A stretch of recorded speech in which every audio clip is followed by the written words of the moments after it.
Have you ever thought about those stories, whether new or old, that are sometimes referred to as heroes' journeys?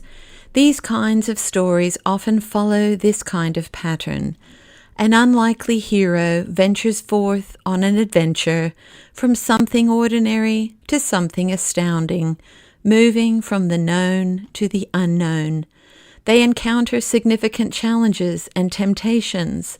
They experience a crisis which brings them to the end of themselves. They receive some kind of revelation.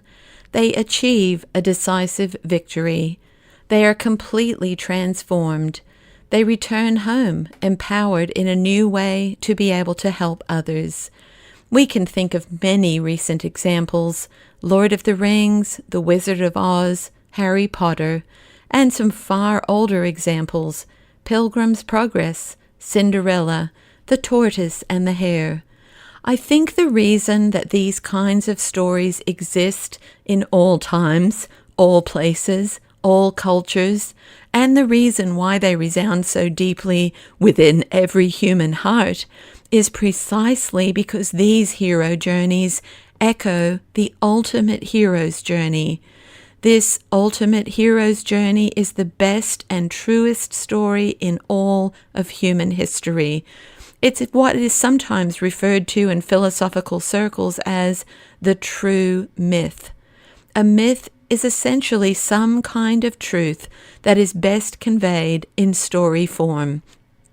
A myth is an expression of the sacred in words, reporting realities and events from the origin of the world that remain valid as the basis and purpose of all there is. The true myth, the story of Jesus Christ, is the explanatory story that makes sense of all other stories and all of life. God could have revealed himself to us in countless ways. He chose to come as one of us, as a baby, Jesus, fully God and fully human, born to a virgin in a small village in a remote corner of the Roman Empire. This Jesus lived a fairly ordinary life as a Jewish carpenter until he was 30 years old. A whole lot more happened after that, too much for a communion meditation.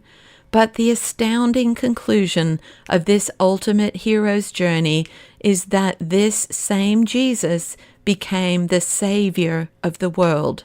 Jesus made a way for every person who has ever lived, is living, and will ever live to receive God's immeasurable love and life without limit. Let's ponder this key part of the ultimate hero's journey today. Jesus is the ultimate hero. We don't need to and can't bear the burden of being a savior in our own lives or in anyone else's lives. That's too heavy a load for anyone to carry. Jesus is the ultimate hero. We don't need to put any kind of expectations, shame, or judgment on anyone else to be anyone's savior. Jesus is the ultimate hero. We can keep our focus on him and seek to follow him faithfully with simple trust and obedience. And let's keep telling this story, the best and truest story of all, as we do small things with great love for the greater glory of God. On the night that Jesus was betrayed, he took the bread and said, "This is my body, which is given for you. Do this in remembrance of me." Let's eat together.